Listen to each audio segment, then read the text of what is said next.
like a Kentucky Fried Idiot. Looks like I picked the wrong week to quit amphetamines.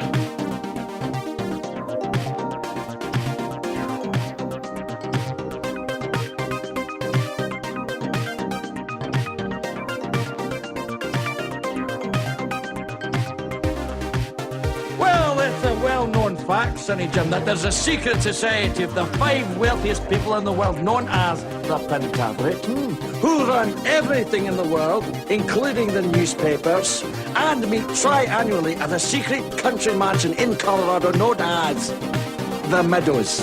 So who's in this Pentaverate? The Queen, the Vatican, the Gettys, the Rothschilds, and Colonel Sanders before he went tits up.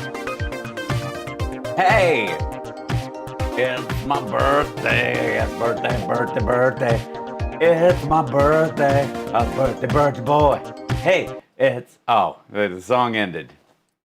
Just kind of a little sad. I need a fade out on that. I used to have a thing about fading out songs on a record. It bothers me.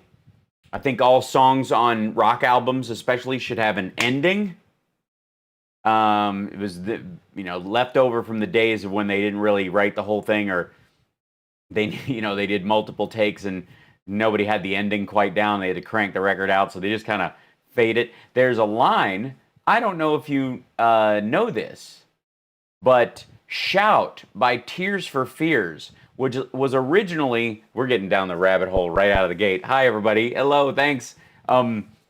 "Shout" by Tears for Fears was originally like 7 to 11 minutes long. It was insane. And the record label was like, no, this is a hit.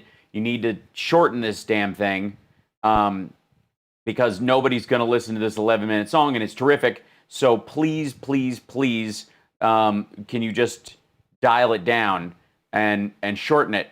And they did. And there's a line in "Everybody Wants to Rule the World." So sad they had to fade it. Everybody wants to rule the world. So that line, "so sad they had to fade it," is about the song "Shout." See, I'm not the only one getting gifts on my birthday. Oh my God. So I'm exhausted. So I appreciate you guys. Thanks for all the birthday wishes. I can't respond to all of them. It's overwhelming. I have to say, I've been in the public eye for 2 decades now. It's kind of extraordinary. I mean, you spend 3 of them out and 2 of them in. I'm still there's still an imbalance of in the world of nobody to somebody in terms of being an artist. That I'm definitely weighted in the other direction. But it's a curious thing that happens on your birthday where you get a little more attention or a little more knowledge, just because people are more aware of it. It may just cross their, especially in social media, it'll cross their feed, and all of a sudden they're like, oh hey, it's his birthday, okay. And these days it's much easier to keep track of it. I remember when Facebook started like reminding people, and it kind of took some of the oomph out of getting a happy birthday. Like, okay, these are all my relatives who it just came up in their feed, right? Oh my God, the hype trains are fantastic, by the way, and thank you for subscribing it's September, perfect for a birthday month. If you're going to subscribe, you can do that. I'm going to do very little sales pitching today for the show, just so that I can just have a day. You know what I mean? What I would say though is that having that outsized attention that just naturally occurs, I've gotten a little used to it over the years, especially around fandoms like Lab Rats and Queer as Folk fans who are very passionate and they're terrific and they remember and you forget and they remember. It's crazy. It's a beautiful thing. But this morning, like in a row, like William Shatner and Richard Marx and a bunch of other folks wishing me, and Elaine Boozler, and people that I grew up admiring and being impressed and overwhelmed by wishing me a happy birthday. I gotta say, and maybe it's just the emotion of lockdown, as we're all a little more at the edge of ourselves. But I for the first time in my life, I wept openly at happy birthday wishes. And I'm looking through like my Twitter feed, and and people are jumping in and saying it, and it's a really beautiful thing. And I do this and I get to see you guys. I count myself as very lucky that I get to see the chat room. Thank you guys. I feel lucky that during this whole thing, I've been able to gather with you guys. It really has felt, I think for a lot of people, like this is, becoming a little bit of a sanity break, and I love that about it. But it also benefits me in the same way, and I need you guys to know that I look forward to seeing you, and seeing you in the chat room, and it lets me know that you guys are okay, because I start thinking, I catch myself in the middle of the day going, oh, they said something in the chat a couple days ago. I hope they're okay. And it just crosses my mind a lot. So I want you guys to know that. And then in the middle of this, like to, get this big, outpouring is a pretty damn gorgeous thing. So, and Mark, Mark Hamill and I have the same birthday. So a couple of years ago, I knew he didn't know that, but as we, because of the interwebs, I was able to send him a message and go, hey, we share the same birthday. Like Will Smith's birthday is today, as is Barbara Walters. I told Barbara Walters that we shared the same birthday when I was on The View, and that was a nice moment. He was like, oh, what if, oh, and that was it. But Mark, it seemed to mean something, and it was a nice thing. So he and I bonded about that ever since, and it's just great that he turned out to be such a cool guy and a good soul. Above and beyond the fact that he's Luke frigging Skywalker,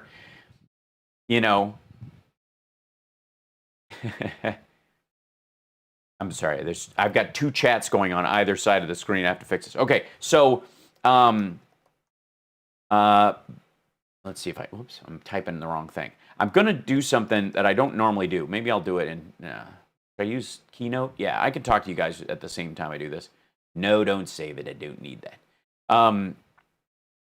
I don't know if you guys know, but I have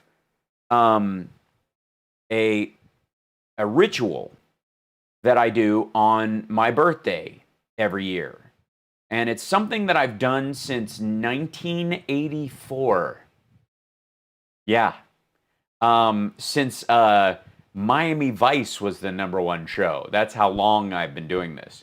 And it is, oh, look, flying in with a beverage. Look at that. Thanks, babe. Birthday energy beverage, so I don't pass out on my computer. Thanks, babe. This is full of energy. This is a Dutch Brothers energy drink that they make, that they blend for you. It is the occasional treat. It's quite sweet, but Summer was out getting it's very romantic birthday stuff. She's got plans for me at 4:30, so I have to get off the stream today at 4:30. But she was out getting worm medicine for the kittens that we just took in to foster, and in that, yeah, I think that's romantic. And she stopped by this place on the way back. Dane, thank you so much. So I have a ritual that I do every year on my birthday. I do, and some of you may know this, I've spoken about this a little bit, but a bunch of you guys are new. Maybe you don't know this. Oh yeah, we have 3 kittens. They're upstairs, and really skinny. there were 4. One did not make it, sadly, and so they had to put it down at the vets. But the other 3 we took in, and they're getting a little like they're too old to be like to have to be bottle fed. They're not that kind of small kittens. They were running around, but they're almost like probably 7 weeks old. They were just spayed. They're really skinny, and they're very shy, but they're very sweet. You can I will show you guys footage of them, especially the patrons. I'm going to put up a little camera in there for you guys later on. But so she was out, getting medicine for these little kittens just in case it turns out to be wormsage or something like that that's making them skinny. So Mark, thank you so much. So I'm gonna create and now I'm getting into style choices, and it's just a mistake. I'm just gonna get a plain one. I'm gonna use Keynote to show you this, but I want to partly today I feel like since I have to be off at 4:30 because Summer has plans, we're not going to do our regular. I don't have to do him on my birthday. You know what I'm saying? I don't have to have that dude in my stream on my birthday. You know what I'm saying? Oh, I have to. Yes, I'll empty the tip jar. It doesn't always work. I have to fix that button on there. It seems very weird. It should work more. But let's see. Here we go. Birthday strategery. Okay.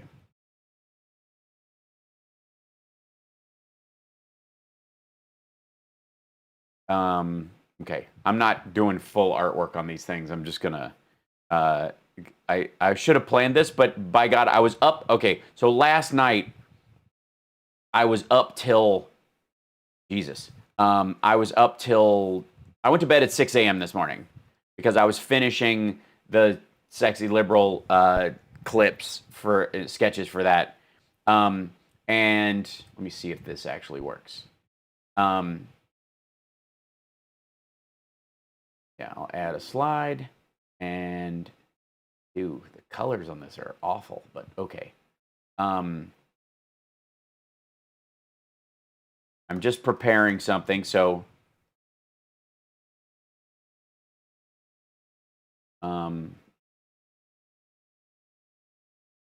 add another tile. I'm making these things. Give me 1 second. Wow, that's just you guys are awesome. Better to be over the hill than under it. Oh, I'm both. It's a beautiful feeling. And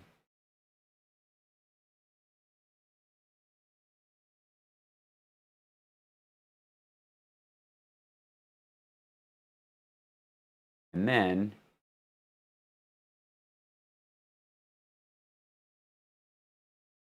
all right, this will be enough. This will just get it. This get us our talking points on this. So see if you can even see this. There you go. HalSparks' super mega birthday strategy. So this is just work with me on this, will you? It's not okay. This just I'm throwing this together because I love you guys. You know what? One of the benefits of being born on your mom's birthday. My mom and I have the same birthday, so happy birthday, Mom! I love you. We already spoke this morning. I talked to her when she got up as I was going to bed. I called her and we talked, and it was lovely. And then we're gonna FaceTime later at dinner time and stuff. It's pretty great.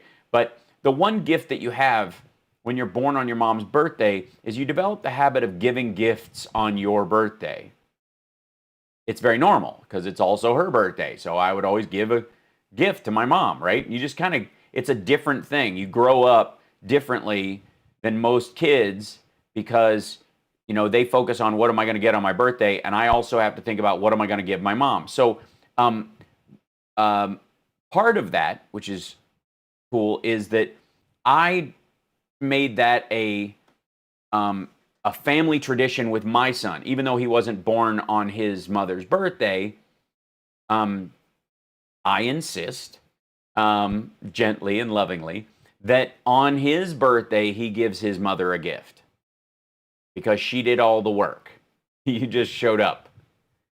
And so it's a, you know, it becomes a respect thing, you know, and it's a nice thing. It gets your focus off of getting, and you appreciate the gifts more because you also get into a gift mindset of giving, so that when you do get a gift, your brain is more attuned to what were they thinking when they got this for me? What would they hope I was feeling? Because you're feeling that same feeling, right? So if you have children and they are little, and there's no, you know, I guess there's no reason why you can't start now, but I highly recommend that you have them have this as a habit. Even if the relationship, and even maybe especially if the relationship is estranged or separate or something like that, it's even more important in that circumstance. So like I said, I grew up with that as a habit. Get my mom a gift on my birthday, right? Is the idea. It's a very strange thing for most people, and it's just, I think, tunes your kid differently, and it's a good, healthy thing. So that's an integral part of it. So I would like to give you guys a gift on my birthday, if I could, just today, since I don't have a ton of time, and you know, because Summer's got, you know, cake and dinner plans, and so I'm gonna jump off about, you know, early. Now I always, you know me, I always stick around, but this is yeah, you were born on your sister's 8th birthday. Yeah, that's a great one. When you have a sibling birthday, it's the same kind of thing. It's really healthy that way, because it gets you, like I said, in that giving mindset. So here's my my birthday strategy. The gifts you give yourself on your birthday matter as well. Okay, so here's what I recommend. First, throw out something you hate. This kind of goes with the whole does it spark joy thing, but it's something I've had for a long time, because if it's something that I have a lot of either gear or dead wires or, you know, just you have something, and it doesn't even have to be big. You have something that is just sitting there and you hate it and you don't know why you keep it, and it's still sitting. It's not even the thing that, you know, you're like, oh, I'm okay with that. It drags. You know what I mean? You're like, that fucking thing. I'm supposed to keep it, but I don't want it. Get rid of it on your birthday. Okay? That's yeah. It certainly works with your vote, but there you go. Please publish this to Patreon. Something this is great. Okay, I will. I'll save this for sure. Now, the second one, and these are fairly simple, but they work really well. Finally get that thing you love. And it doesn't have to be big. It's better if it isn't. But there's something you're like, that's so cool. It's stupid. I know it's stupid. And it may end up, and one day you may find, by getting that thing that you've been pining for, that it may be the thing you hate one day, and you end up throwing it out. That happens. But the important thing is that you finally get that thing you love for yourself. If somebody isn't getting you for the gift of it, take that one off the shelf. Take that thing, and I mean, it can come in a lot of ways. I'm not a big fan of fallbacks to, like, get the thing, but money doesn't make you happy, and you'll find out, like, it's a stupid conversation. Those caveats are not necessary. We're all grown-ups. If there's something that's within your grasp, but you haven't been letting yourself have it, let yourself have it. Because one of the things about positive self-care as opposed to selfishness is that one is based on the idea that of possibility. Selfishness is based on the idea that it's out of reach, and you must, if at any time, grab and keep and hold, and no one else can have it. Those kind of feelings come from a sense of lack and not having something. And if you get into a position where more and more, and you may get this thing, and you may do this 3 birthdays in a row. You're like, I'm going to finally get that hat I've been looking at, or I'm going to get this pair of shoes that I think is really great, or I'm going to, whatever it is, just something. It can be something tangible. It could be a book, an autographed copy of a book instead of just the regular book, those kind of things. Like something that entices your attention, not just normal consumer goods that need something, but something that's been driving you. And then maybe the benefit of it over time is that you don't need those things as much anymore. So those things that are out of reach that you love and that have a little more cushion and don't pull at you the way they used to, so you aren't as distracted by material stuff. It's a trick you can play on yourself, and it's very helpful. So yeah, selfishness is from a place of fear. Self-care is an extension of the love you would give to other people. You've often been told that you can't love other people unless you love yourself. That's what this is. And it's a material version of it. Drop all your bullshit, just try to find a way to do it. And if it's a Lamborghini and it's, out of the realm of possibility, that'll get us to the next thing. But if it's something that you know is within your grasp, that's the thing that oftentimes grinds us more than things you can't get. You know what I mean? The Lamborghini might be this kind of abstract concept that people have of being rich or some shit. But there's a thing that's well within your grasp, but you just don't give it to yourself. Because it's silly or nobody would understand or it's too personal, it's not you, and so on your birthday, just do that. Get that thing you'll want to, get that thing you love. Finally get it. Like, you know what? I've been wanting this thing for a while. It becomes crucial, right? And then again, like I said, sometimes the best thing about these things is that in the chase and the success of them, you don't like have this realization that things don't give you happiness. You finally let go of the need to externalize your happiness. It's a better way of framing it, and it's a much healthier way of looking at stuff in your life. And then the other one, the crucial one, and this is incredibly important. Set your goals.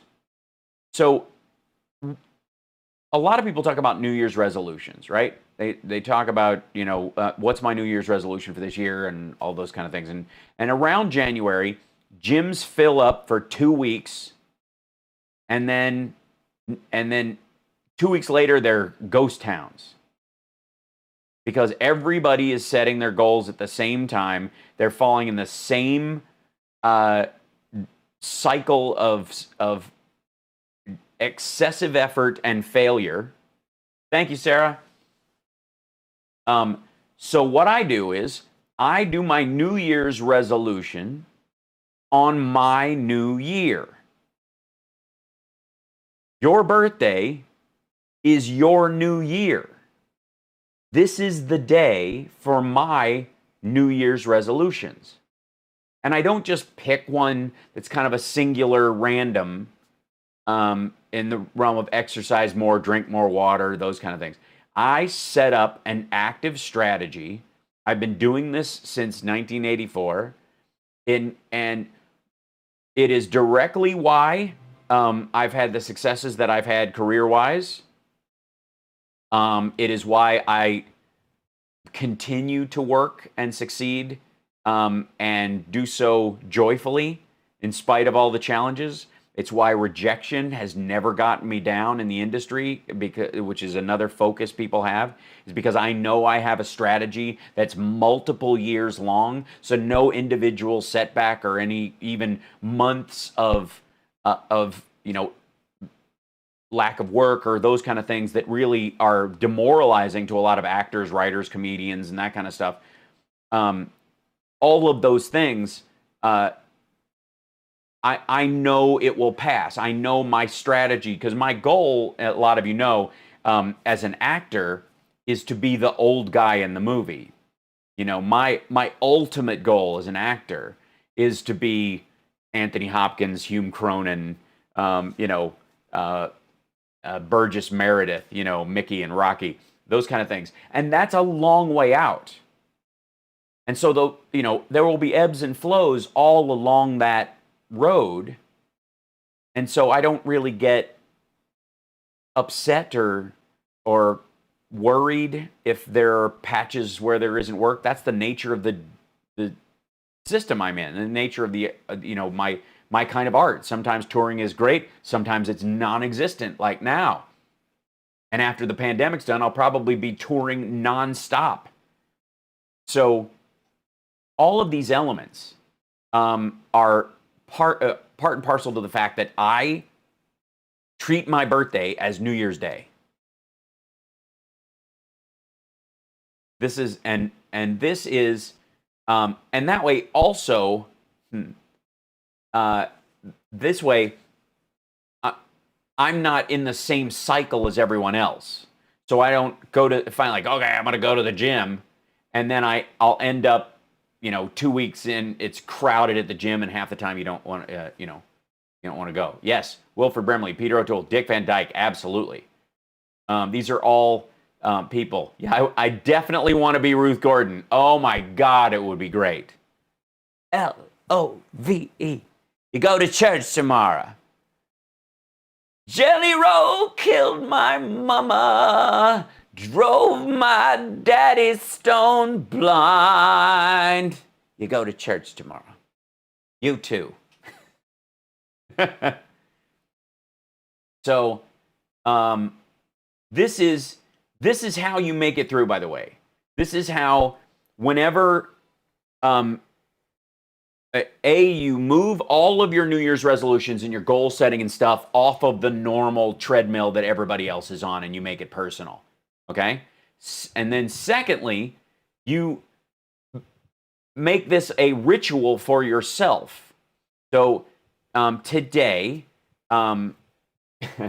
today, let me see. Hold on. Let me grab something. I want to show you guys something. Because I moved all my stuff in here. This is the one I'm using right now. So I have. Some people are asking what my goals are. The short answer is none of your goddamn business. But the important thing is that I use these bound blank books that I found. I looked for a long time to get, you can't see the writing on there, but they're pretty full of ideas and tasks and that kind of stuff. But it's basically like it just says notes on it here. You can't read it because it's green. But I just I looked around to find one that was big enough for me to sit my hand on, so I could handwrite my goals as opposed to writing them in a computer. Now I also put them in a computer. I use Things 3 as my organizational software. But I handwrite my goals for the year in a book like this, and then I have like 10 of these things. But by hand sketching it out and writing it and drawing little doodles and doing it my way. Dude, Michael Caine was great in The Dark Knight. Master Wayne. My name, Michael Caine. I saw him playing with a ruby, size of a tangerine. So in this, and books like it, because I have another one that is just like comedy notes and stuff like that, or writing ideas. They were like, I found these. They were the right one for my hand and what I like. And then I just got 8 of them because they were cheap. And then I know I can always get more of them. And so I just write out my goals in this on my birthday. I don't journal. This is for notes. Write out my goals for my birthday, and then I set up a system to track it over the course of the year. And it's been really Patrick Stewart, Christopher Walken. Fantastic. Although Christopher Walken had a career, and I think was his first, he was in The Deer Hunter. around the same time he was in Annie Hall. I tell you this because you're an artist, and I think you'll understand. So this is that's my thing. So what I would say to you is when your next birthday rolls around, take the time either the night before, which is optimal, but I was shooting until and editing until 6 o'clock in the morning. Yeah, do a topical sketch show, shooting everything by yourself at home in front of a green screen, do all the compositing and deliver it, leading right up to it when the news cycle changes every 24 hours. Yeah, super good. Then the night before, or at least the day of, give yourself an hour and do your goals, your personal, your financial, your social, your like your growth goals, a skill you want to learn, learning a language, those kind of things. Set out the 1, 3, and 5 year strategy for making them happen. They used to do these things like, oh, you want to do this in a year, this is the day. If you want to do this in 3 years, this is your strategy. If you want to do it in 5 years, that's always been useless to me. What I've always found is I have the same goal and 3 different versions of how it's attained. Here's the year one, everything goes right. Here's the 3-year version where it's tougher than I thought. Here's the 5-year version where it's a pain in the ass slog. And as long as I'm chipping away at it, if I'm shooting for the first year, the 5th year makes it easier. So yeah. So anyways, there you go. That's my advice and my gift to you on my birthday. There you go. Let's see. And I'm gonna answer questions, because why not? And drink my lovely beverage. Thank you, Debbie. Yes, I am indeed a Libra. It is true. Who are you inspired by? Who's your favorite comedian? Who's your favorite musician? It's a rotating list, but these days, my 2 biggest, I think, comedic inspirations really are Martin Short and Madeline Kahn, because of the freedom of their silliness, because of the joy of their craziness in their comedy, and their refusal to let looking cool or appearing cool eat into how funny they could be. Do you see the Toledo link in your Discord, sir? I am not looking currently in my Discord, but I will. Yes. And there's some, yes, thanks. Can't Stop Lying is listing some of my favorite artists. Kiss is obviously my favorite band. King's X moves me to no end. Todd Kearns, who I had a lovely exchange with on Twitter. He's a Canadian musician. He plays in Slash's band, but he's a star in Canada of his in his own right. And I discovered his band Static and Stereo, which only put out 1 record, is him and his brother. And when I was shooting Queer as Folk while I was living in Canada, I just fell in love with the music, and then discovered he was in a band called Age of Electric, and then his solo stuff is just fantastic. So yeah, I got to see Bob Newhart design some of his early routines when he stopped to see his sister at the school she taught at. Oh my God, that's amazing. If I work on some comedy material, can I send it to you for notes? No. Because that gets into the weird crossover area. If I start making jokes about a similar topic or a similar idea, and you've sent me stuff and it didn't go through agents or lawyers, lawsuits happen. It's a general policy, not personal. But if we're ever in person and we chat, glad to. What am I drinking? It's called a Vampire Slayer.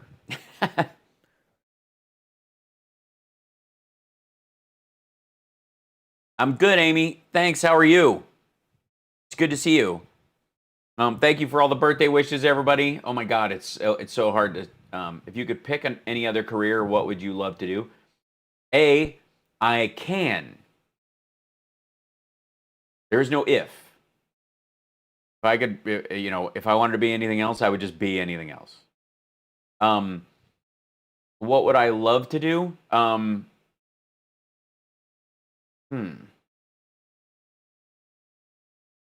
mean, being an engineer is fascinating to me. Astronaut works. Masked vigilante. Is that a career path these days? Can you post your RNC shows on YouTube so we can push them? The RNC shows, the ones that I did on, oh yes, the ones that the streams from those, Jeff? I think so, yes. Flames on the side of my face. I was today years old when I figured out what queer as folk sounds like, but PC. What sounds like, but PC. I see. Favorite movie is Blade Runner. Seen Hal since the 80s and Head of the Class. Was I in Head? I wasn't in Head of the Class. You play Marvel Contests of Champions? No.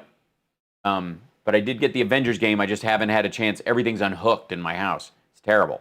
Like this is it's a good thing I have a green screen because my house is a wreck right now. Just like everything is everywhere because we're still unpacking. It's crazy. Yeah, absolutely. So yes, in honor of William Shatner, drinking my Motang astronaut drink. That's exactly what it is. Hal, do you have any regrets? Of course I do. I'm a human being. Can I just squelch this idiotic notion that people shouldn't have any regrets because what you've been through has made you who you are? Shut the shit up. Regrets are part of what make you who you are. If you have done something wrong on purpose or on accident, regretting that informs your behavior for life. Carrying around random guilt that isn't yours is not what regret is. Regret is on you. And of course I regret not being a better version of myself at different points in my life. Now, technically speaking, we're all operating at the top of our game because if we could do better, we would do better. That kind of thing. But the way we are better is by recognizing we weren't and becoming, regretting not showing up fully. For God's sake. I did what I had to do. Planning on buying Queer as Folk on box set, all of the USA seasons. I recommend it. The original music is the best. And regrets, I've had a few. Best movie, The Man Who Would Be King. That is certainly my favorite Freemason movie. Good old Rudyard Kipling. I love The Man Who Would Be King. It's a great lesson. Are you into the Woodstock era music? Oh, Jimi Hendrix, yeah. Would you rather be in Star Wars, Marvel Universe, Star Trek, DC Universe? Marvel, hands down. I mean, should be abundantly clear. Oh my God, by the way, my buddy Chris, who used to tour with me, Chris Bono, my favorite joke of his was his impersonation of Elvis dying on the toilet.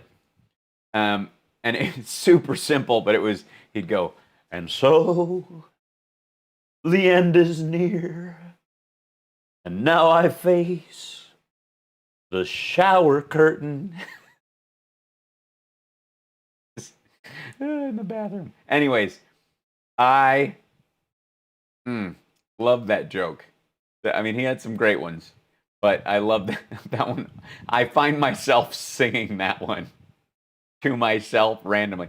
Favorite superhero is, what's interesting? Grew up, Spider-Man was key. Then Iron Man, as soon as the because I like the self-made aspect of it. You know, that he wasn't struck by lightning or born special.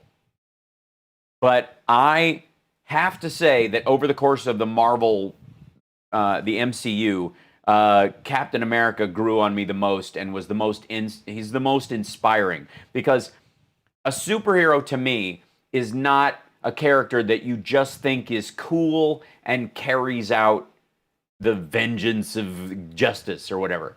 It should be a genuine hero you would aspire to. Christopher Reeve's Superman, for example.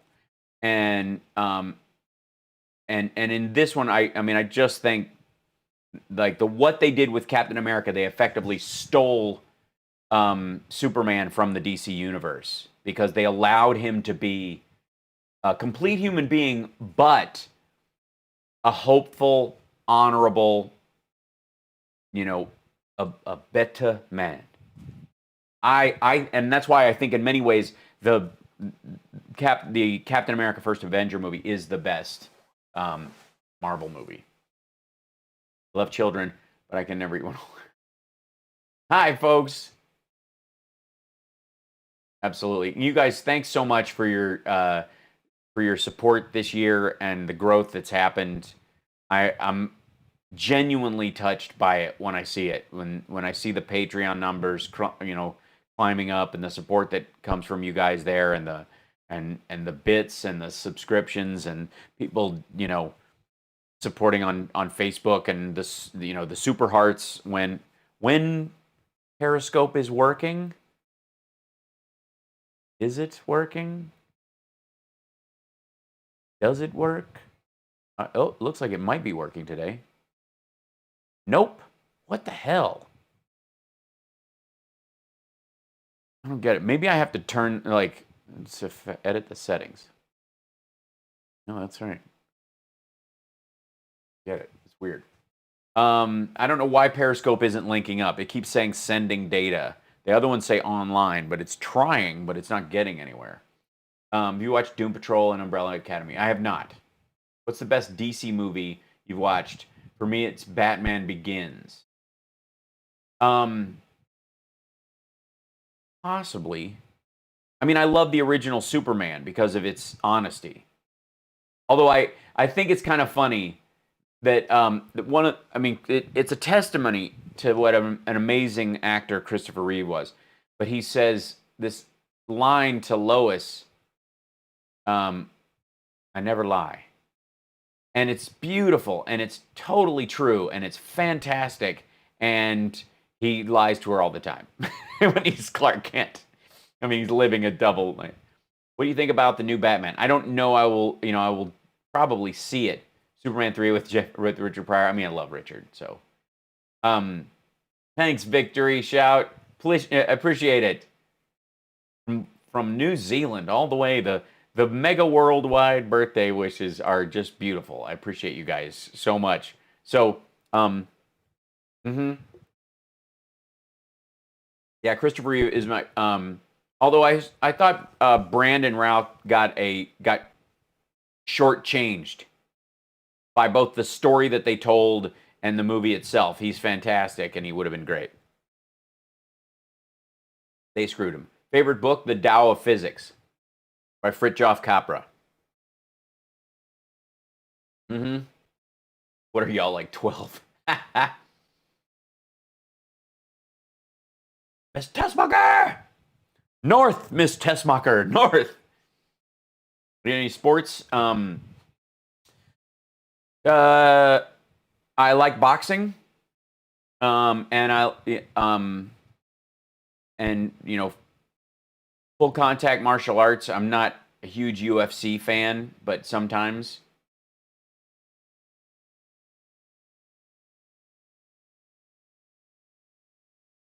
Brandon Routh is the deplorables. Gotta go. Love you guys. Oh, thanks, Mick. Cheers. If you could create a superhero, what name would you give him with powers? I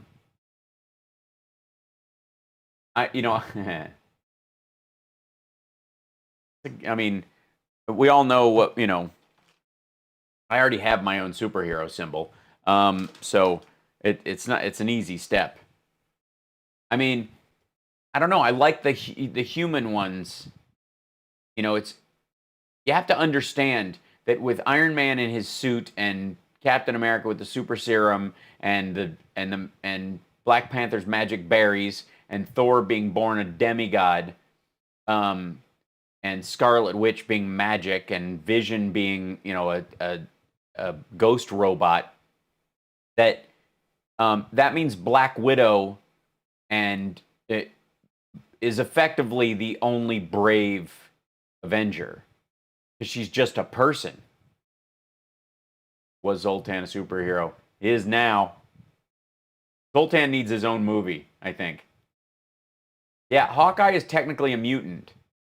He is human, but his vision is mutant based. That's what they aim for. But did you ever dress up as a superhero for Halloween? Oh, indeed, I did many times. Do you have a P.O. box? I do. It's on my website at HalSparks.com in the contacts thing. It's yeah. What about the new Dune movie? We'll see. I've never been excited about how Dune is portrayed.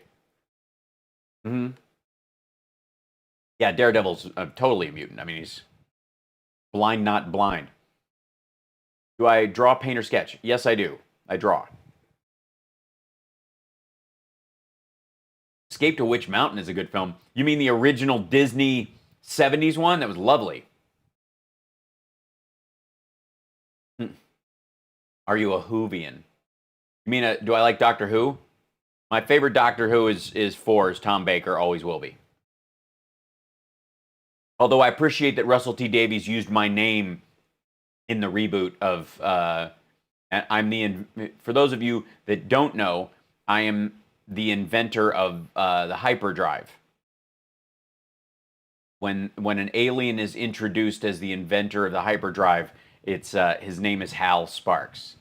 And that is because Russell T Davies, who did the reboot, created Queer as Folk. I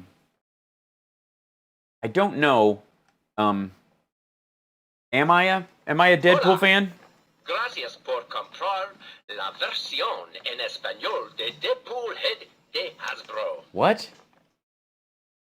What are you talking about? ¿Quién es más macho, Deadpool or Logan? Wow, you're right. It is Deadpool.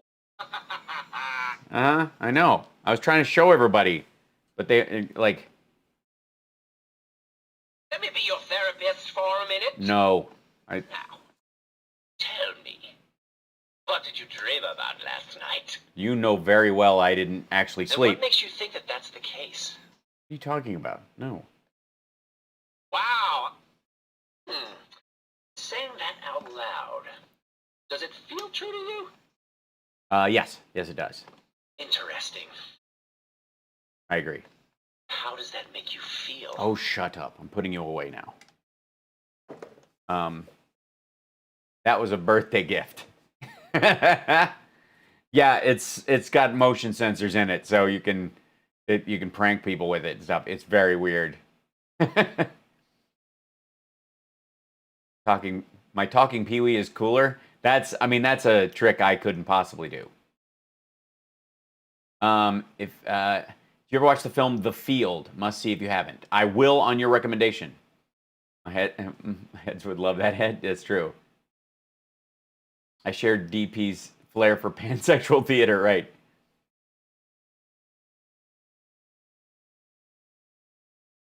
Templeton, is it your birthday too?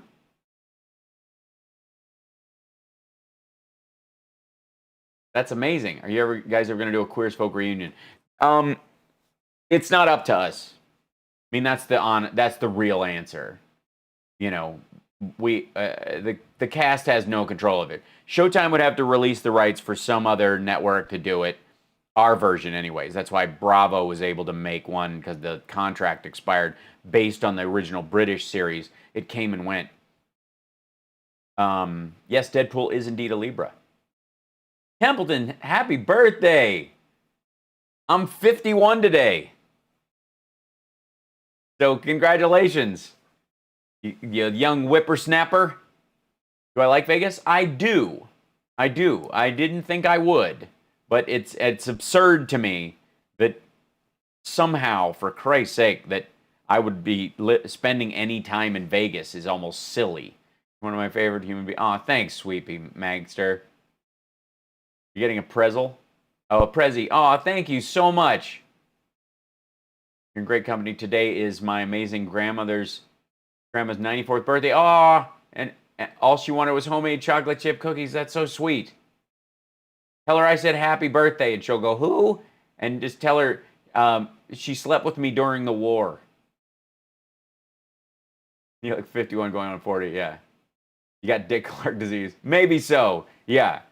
Have you been to Zach Baggins' Haunted Museum in Vegas yet? Well, I'll have you know that my buddy got hired to do the PR for that right before, lockdown. So I will absolutely be. Susie, happy birthday. Well, we're the same age. That's lovely.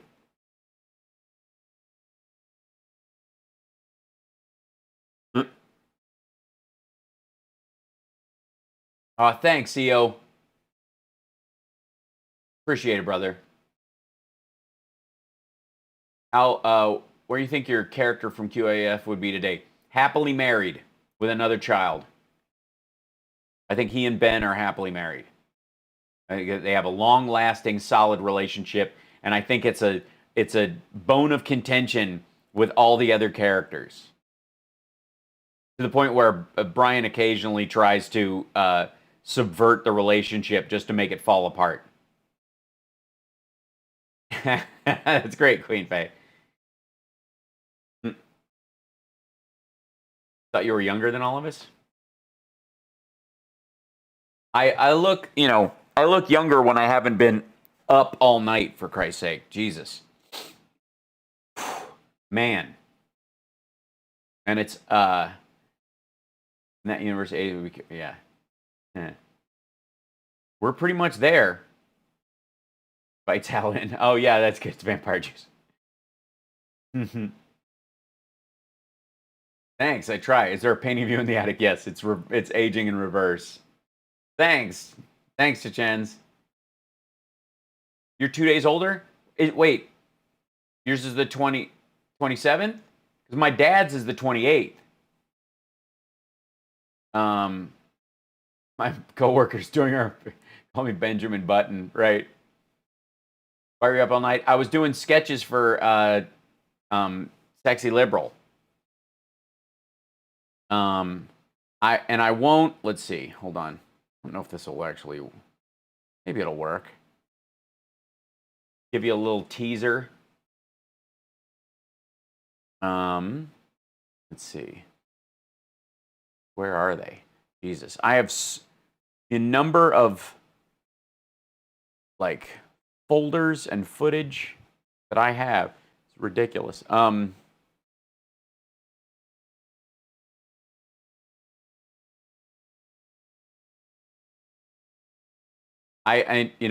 The funny thing is that I think, comedy, you shouldn't look too attractive when you do comedy sometimes, that it just kind of ruins it. Let's see. You're one of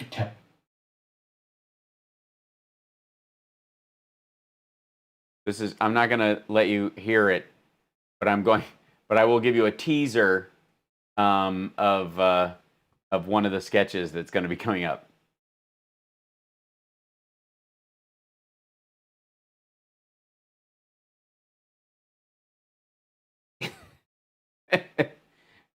The compositing that it took.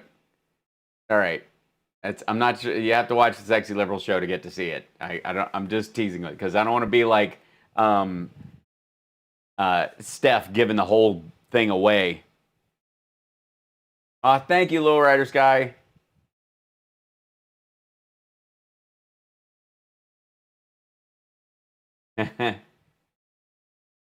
Oh, nice. Are you gonna pick a room at the brunch and just hang out there like last time? Yeah, that's how it will work this time. We will stay in our own room. Before we were bouncing from room to room.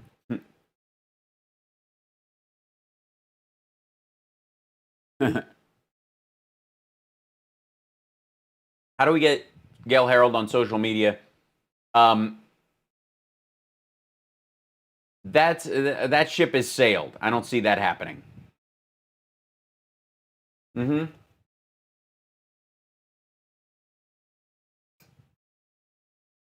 Which room should we go to? I don't know. They don't tell me until the day of. But I can tweet out maybe which room. It'll be listed as my room. It'll say, you know, each one. I think that's interesting because on your end I thought it said which room it was because it's listed on ours which room we're in. I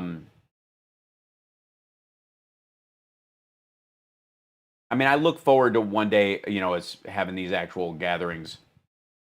You know, how many people can you have in your room? All of them. There's no real limit on that. Oh, thanks. I will hydrate. Yes.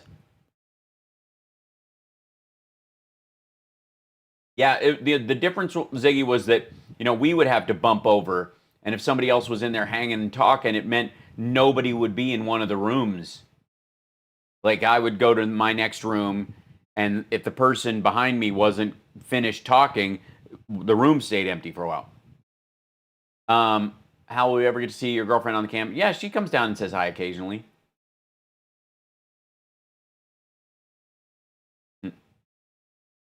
It is very comfy just chatting. This is a birthday chat, you know? We'll do this. This is okay.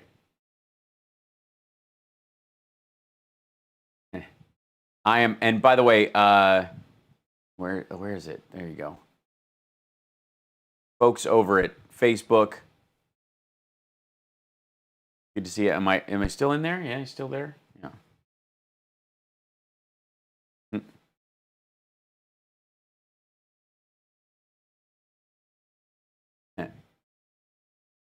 I have some grays. It's just I have the contrast, like I said, jacked up so much because to get the green screen cut out that it hides them all.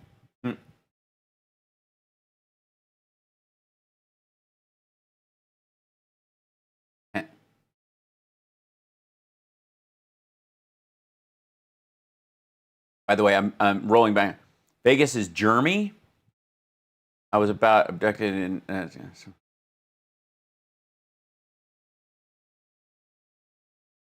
Weird.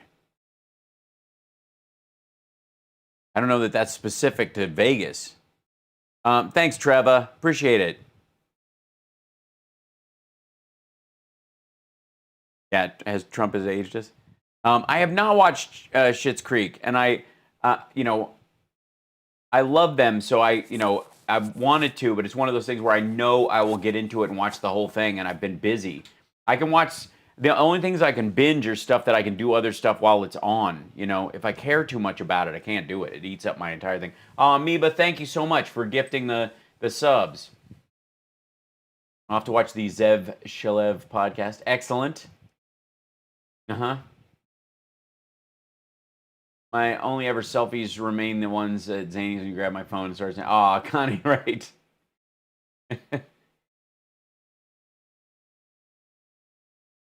No, we did not go through Trump's speech today because it's my birthday and we're just having an AMA. We're having an Ask Me Anything. It just kind of naturally came out of this. I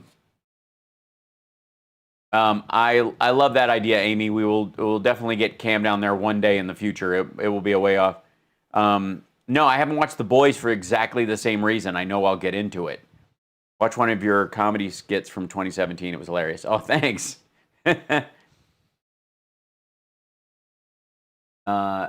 Thanks, NCIS Dr. Drew. Thanks. Appreciate it. Yeah, it is a Trump-free zone today. And thank you guys for gifting the subs. That's really awesome. I'll go look on Twitter. Surprise from us Patreons? What?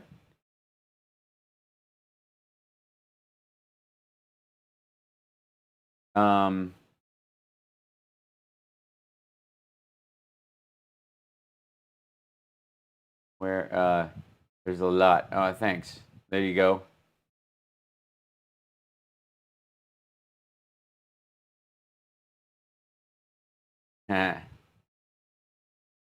Oh, that's great. Chris, yeah.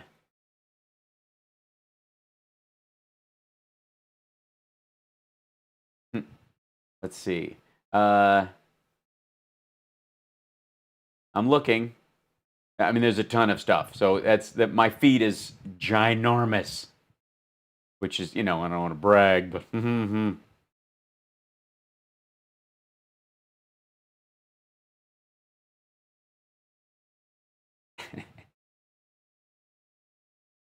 what am I look? What's the top of it? You watch The Masked Singer? No. I like Ken.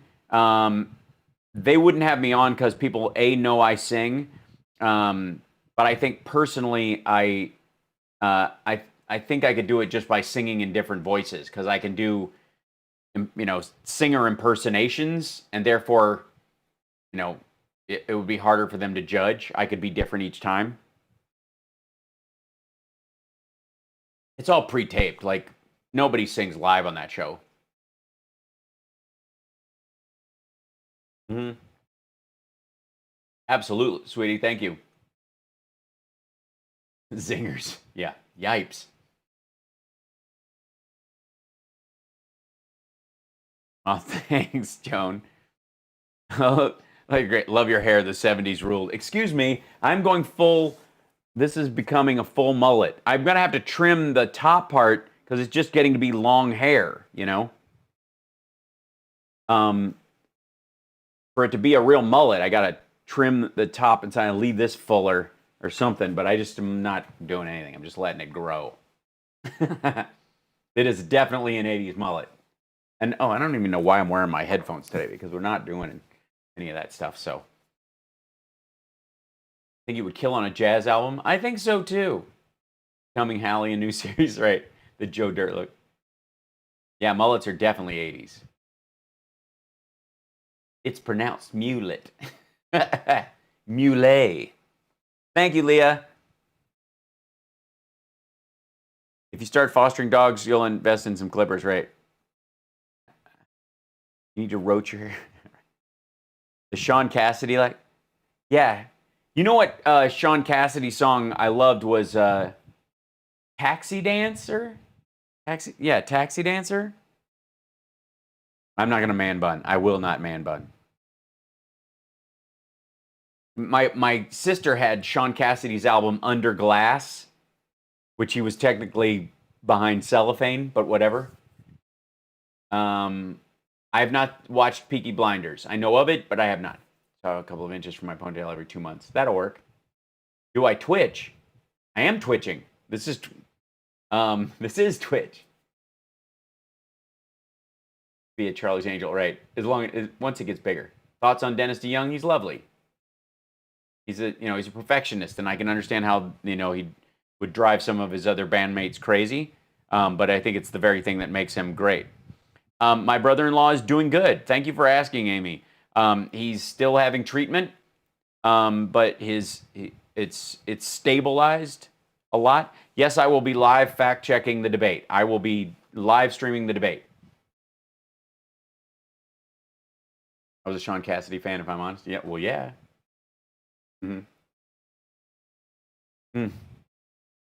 Hallie's still around. Want to see Hal in a remake of Casablanca? All right, we can make that happen. I'd rather do another version of Dead Men Don't Wear Plaid.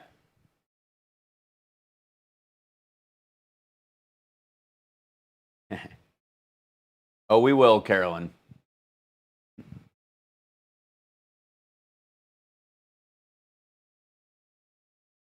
Let's see. All right, we're getting near the end because Summer has plans for me at 4:30, so I'm going to duck out early today. I will be on the radio tomorrow, regular time, 9 to 11, on WCPT in Chicago, and of course streaming here and in all the other places. And I'll mess around. I'll get up early tomorrow and see if I can figure out what the technical issue is with streaming to Periscope. I might be able to fix it. I love Steve Martin. Somebody's asking me about my thoughts on Steve Martin. First of all, he was my primary stand-up inspiration when I was a little kid. His description of what it's like to perform stand-up in the book Born Standing Up is exactly what it feels like inside your headspace. when you're doing stand-up. The only difference is I love that feeling, and he clearly hated it. So if you see that, like if you read his book and he, what's going on in your head while you're performing live, because yeah, Johnny will be on. You bang on any instruments? Oh yeah, I do.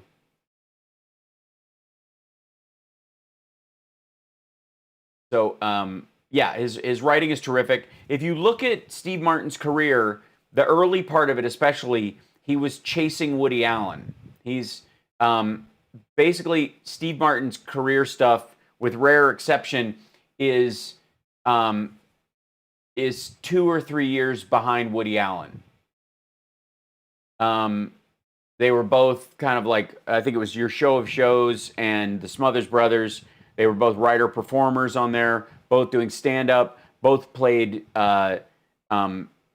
instruments as soon as, like track the comedy movies that Woody was making, and then immediately Steve's making, Man with Two Brains and The Jerk and those kind of things. And then when the movies started getting more serious, like Hannah and Her Sisters, that's when Steve writes Roxanne and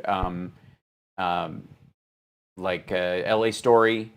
Their books are almost identical in format. If you bought Cruel Shoes, which was the book that Steve put out in the 70s, the cover artwork on it is identical to Without Feathers, the Woody Allen book.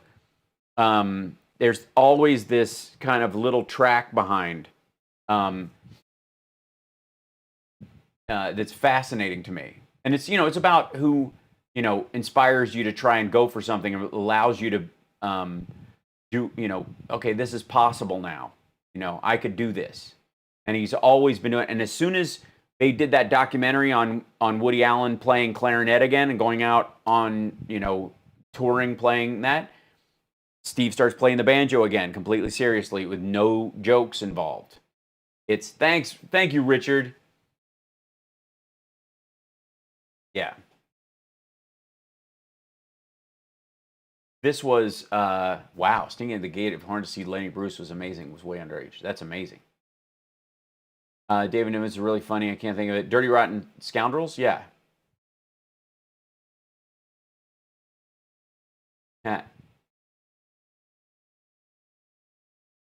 Yeah, so those are, that always fascinated me by like people who, he basically tracked behind Woody, insofar as what he would do in his career and with his career. Many group of people. Philly, thank you. Philly Dana, thank you. No, I appreciate it. Thank you for being here.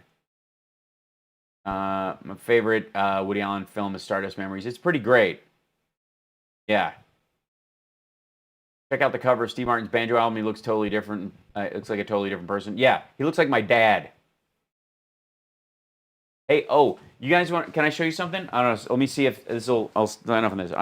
So I have a couple of pictures of my dad around that that I've and pictures of my mom too or whatever. But this is it's so bright. You guys can see. This is my favorite picture of my dad. He's holding a snake. Just picked a snake up out of the grass. And he's wearing a bowler hat. It looks like something from the 20s. Somebody just took a picture of him. This was not, when everybody had phones that had pictures on him. And he's chewing tobacco in it too. You can see the lump in his cheek. I'm a new Patreon order. Oh, thanks, Sonia. That's probably 1976, 77. I was probably 6 or 7. He's got a shooter card in his hat. So that was at a flintlock muzzleloading rifle shoot. But about that time, my dad fixed up 2 banjos that were classic pre-war banjos that had been damaged, and he fixed the neck, put a new drum on it, dressed the frets, did all that kind of stuff. Do you think Billy Connolly is one of the best stand-up comedians ever? I do. I love Billy Connolly. This and his explanation of the value of the phrase "fuck off" is genius. But yeah. So I was 7. Yeah, I was about 7 years old when that was taken. I totally got off track reading that. But the banjos. So my dad got these 2 banjos that were all busted up, and fixed them. They're beautiful. Like the woodwork on the drum was really beautiful. So he fixed the necks on them and all that kind of stuff, and he sold them to a guy who collects banjos and loves them and plays them. And that guy was Steve Martin. When I was a kid, the only real, like, the run-ins with fame that I had were very specific because of my dad fixing instruments. We knew John Denver. He was a family friend. And Vince Gill, some of you know Vince Gill. He won country music singer of the world forever, whatever, like 9 years in a row or something. But Vince, I grew up with him being a friend of my dad's. Randomly, like, he was a country musician. Back then, there wasn't the big industry that it was now, certainly.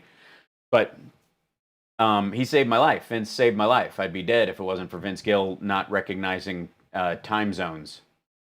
Long story, but my dad fixed these 2 banjos, and Steve Martin purchased them. He found out about them through, I think, George Gruen, who has Gruen Guitars in Nashville, Tennessee, where a lot of collectors look for stuff. And my dad fixes up old, like, pre-war Martin guitars and stuff like that. Like, I tried to use that as a way to meet him when I was in high school, and he was shooting Planes, Trains, and Automobiles. It didn't work. But my dad also sold a mandolin to a musician who came to our house, and he was the scariest person I had ever seen. He looked awful. He was supposedly famous, and I was 9. I think I was 8 years old. And this guy comes out, and he just looks gaunt and skinny and awful. And it was Alice Cooper. Yeah, it was Alice Cooper. That's right. So you grew up around show business? No, I grew up in the sticks in Kentucky. It just happened to be that these people, came looking for these kind of things. They had money to go out into the woods and buy stuff from these folks. We'd have met them the same way if they were into guns, like old shotguns and flintlocks and that kind of stuff. So we didn't. Yeah, we weren't around the fame part of it. I guess the most direct brush with fame I remember having as a kid, because we did grow up, near the capital in Kentucky. So, Lee Majors and Farrah Fawcett, when they were married, he bought a castle that's in Lexington, Kentucky, which has always been on my bucket list of places to live in and own since I was a kid. It's just a lot of Kentucky kids think about that place as their dream home one day. And so my dad worked for the state as an architect for refurbishing and fixing government buildings, and especially the old classic architecture. A lot of the buildings were period buildings and needed to be kept up very specifically. So my dad's kind of an expert on classic architecture, and that's why he got hired. My mom and him went to the governor's ball because of that. The poor public servants were allowed to come as well. And Muhammad Ali was there, so my dad met him. And after my parents divorced, my dad was, in a side thing, he was in a bluegrass band, and they got asked to play a party at Fort Knox.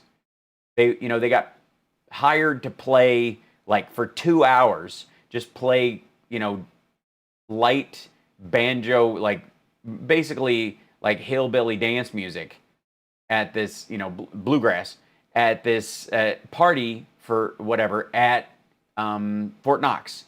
Turned out to be the cast party for Stripes. And my dad was there, and he saw this woman that he was really attracted to, named Emily, because they dated for a good long while. And I loved Emily. She's very sweet. And she was dancing with somebody else, and my dad went up and literally cut in. Yeah, it was Bill Murray. She was dancing with Bill Murray. And my dad was like, "You mind if I got in?" So that's true. And then the biggest thing probably was, I very distinctly have this I was probably 7, yes, 1977, 78. I was 7 or 8 years old, and we went to see John Denver play in Louisville at the convention center, and it was packed. It was crazy.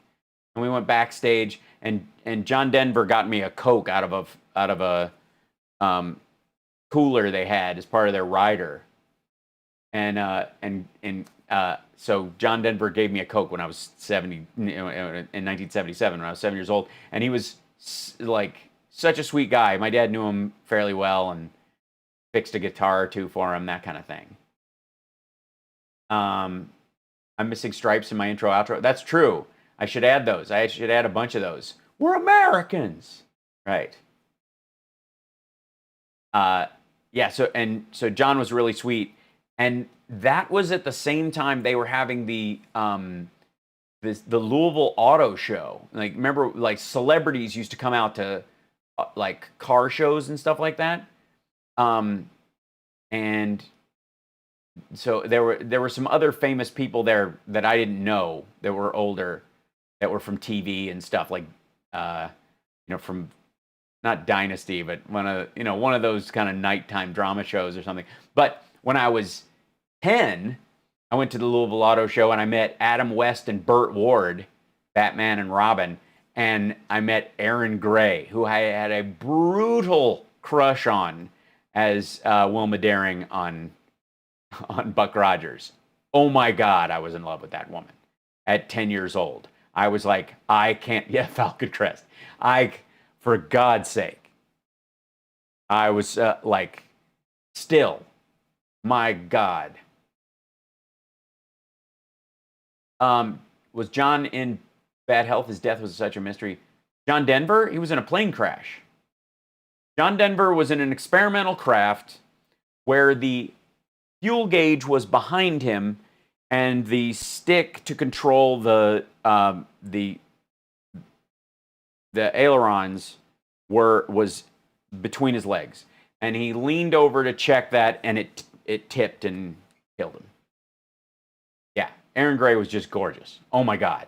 Oh, good Lord. So yeah. Oh, and the Beatty. Yeah, the outfit she wore was a sexually defining moment for me as a kid. Going, that just has one zipper on it.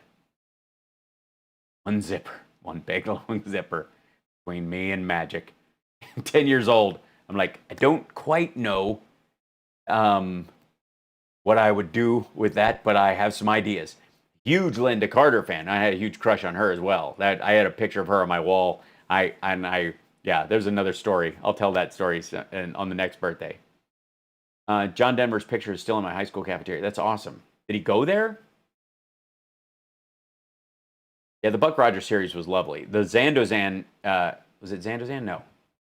Vorvon. The Vorvon episode. Zandozans are the bad guys in Last Starfighter. Vorvons were the energy vampires in Buck Rogers. That was one of the best stories. You guys know who Tweaky the robot, who looked like a little digital penis, by the way? I don't know why anybody even signed off on that design. But Tweaky was voiced by Mel Blanc, Bugs Bunny himself. John Denver was a great singer-songwriter and a good actor and very funny. I think everyone had a crush on Linda Carter. No question. Still do.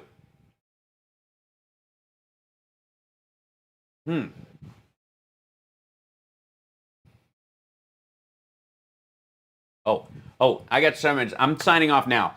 because guys, Summer has plans, and I've got to be upstairs at 4:30, and I got to clean myself up and all that kind of stuff. It's a bit of a mess. Thank you guys for just letting me hang out and talk to you today, and just share some time with you. It was really nice. I appreciate it. We'll be back to the news and all that kind of stuff tomorrow on the radio show. But until then, I will see you. And then, of course, we'll be back to our regular insanity. And then I will be live streaming the debates Tuesday, every single one of them, both the presidential and the vice presidential. I will be streaming live here and going through them bit by bit. So if you want to watch them with me, that's a beautiful thing. All right. I will see you guys later. Have a lovely day. And thank you guys so much for all the birthday wishes. I love you. It means a lot. Bye.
Let me put it this way, Mr. Raymer.